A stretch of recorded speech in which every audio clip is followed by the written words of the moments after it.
Let's get right into it. Number 9. Victorian chimney sweeps. Imagine being 4 years old and your parents selling you to a stranger. That stranger then forces you to climb up narrow, scorching hot chimneys filled with toxic soot. The chimneys were often only 9 inches wide. That's about the size of an iPad. These kids would have to wiggle their way up there, using their elbows and knees to climb. When they got stuck, the master sweep would light a fire under them. But getting burned alive wasn't even the worst part of being a chimney sweep. These kids would develop something called sweeps cancer. The soot would get into every crack and crevice of their bodies. It would cause tumors to grow in places you really don't want tumors growing. They climbed naked because clothes would get caught on the bricks. These kids were basically human brushes, scraping their bare skin against hot bricks covered in cancer-causing soot. Parents would actually compete to get their kids these positions, because in Victorian England, dying from cancer while climbing naked up chimneys was considered better than starving to death on the streets.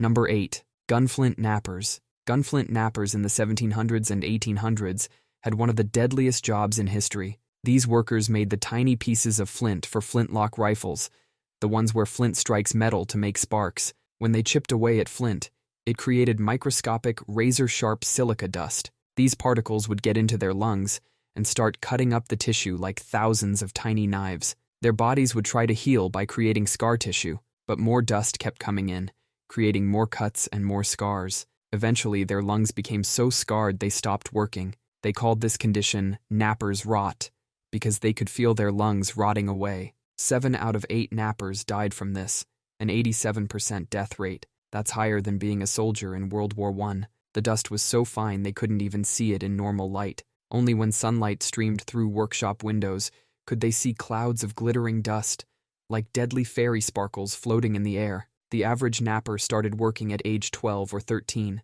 By their late 30s, they were usually dead or dying, but they kept working because the pay was good and their families needed to eat. Number 7. Steeplejacks. These guys were industrial acrobats who fixed tall chimneys and church spires without any safety equipment. Some of these chimneys were over 400 feet high, taller than the Statue of Liberty. They climbed that height with nothing but a rope, no safety harness, no backup line, just pure nerve. The death rates were so high that steeplejacks would write their wills before starting a new job. Steeplejacks would often work drunk, not because they were irresponsible, but because alcohol helped them stay warm and calm their nerves. In the 1800s, 1 in 3 steeplejacks died on the job. The most dangerous part was demolition work. They would knock down massive chimneys by removing bricks from the bottom until the whole thing collapsed. The job was so dangerous that insurance companies wouldn't even cover them. If you were a steeplejack, you were completely uninsurable. Number 6. The Railroad Brakemen. The wind is whipping at your clothes. Rain is making the metal surface slick as ice. You need to run from car to car on top of a moving train, turning heavy brake wheels by hand. One slip and you're falling between the cars to certain death. This was the life of a railroad brakeman in the 1800s. This wasn't some daredevil stunt job. This was a normal, everyday position that thousands of men worked, and about 1 in 5 of them would die on the job. When the engineer needed to slow down, he'd blow the whistle. That was your signal to start running across the tops of the moving train cars. Each car had its own brake wheel that needed to be turned by hand. Miss a car, and the whole train might derail. They also had to couple cars using the link and pin system, standing between 2 massive train cars, holding a heavy metal pin. As the cars came together, they had to drop the pin through 2 metal loops to connect them. Time it wrong, and you're crushed between several tons of steel. Many brakemen would write their names and addresses on pieces of paper. They'd pin these to their shirts so their bodies could be identified and sent home to their families. It wasn't until 1893 that the government finally forced them to start using safer equipment. Number 5. The Matchstick Makers. Imagine biting into an apple and your entire jaw starts glowing in the dark. For matchstick makers in the 1800s, this was just another day at work. Back then, matches were made using white phosphorus, a substance that was both toxic and highly flammable. It didn't kill quickly. Instead, it would slowly eat away at your jawbone, similar to how rust destroys metal. The workers would first notice a toothache, then their teeth would start falling out, one by one. The phosphorus would make their jawbones rot away while they were still alive. Doctors called it "phossy jaw," as the bone would literally decompose, creating a hole in their face that kept growing larger. The rotting bone produced a stench like meat left to rot in summer heat. The companies knew exactly what was happening. They decided it was cheaper to let workers die than use safer materials. Workers' jaws would glow so bright at night, they could read by the light of their own rotting faces. The only treatment was surgical removal of the entire jaw without proper anesthesia. Workers endured this torture simply because factory owners wanted to save pennies per match. Number 4. The Mule Scavengers. 4-year-old children crawled under massive machines that could crush them in an instant. These were the mule scavengers in the textile mills of the Industrial Revolution. Their job was to collect bits of cotton that fell under spinning mules, which were these massive machines used to make thread. The factory owners wouldn't turn the machines off because children's lives were cheaper than lost production time.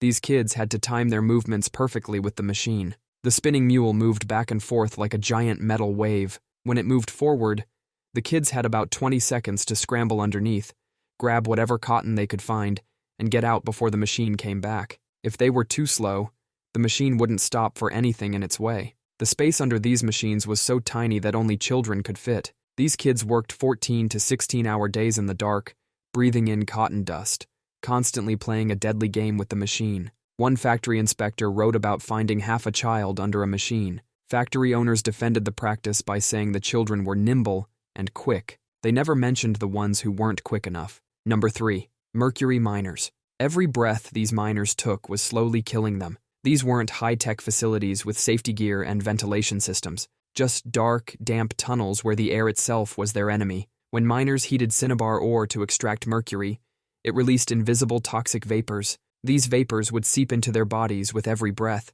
First came the shakes. Their hands would tremble uncontrollably. Then their teeth would start falling out. But what came next was much worse. Their minds would start to deteriorate. They'd get confused, angry, and start seeing things that weren't there. In Huancavelica, Peru, they called it the Mine of Death. About 1 in 4 miners would die within a few years of starting work. The survivors became toxic to be around. Their sweat contained mercury. Their breath contained mercury. Even their corpses were dangerous to handle. The Spanish Empire built their economy on these dying miners because mercury was essential for processing silver. And despite all this history, illegal mercury mining operations still exist today in places like Indonesia and Peru. Number 2. Oil well shooters. Imagine carrying hundreds of pounds of nitroglycerin, the most unstable explosive known to man, in your truck while bouncing down dirt roads.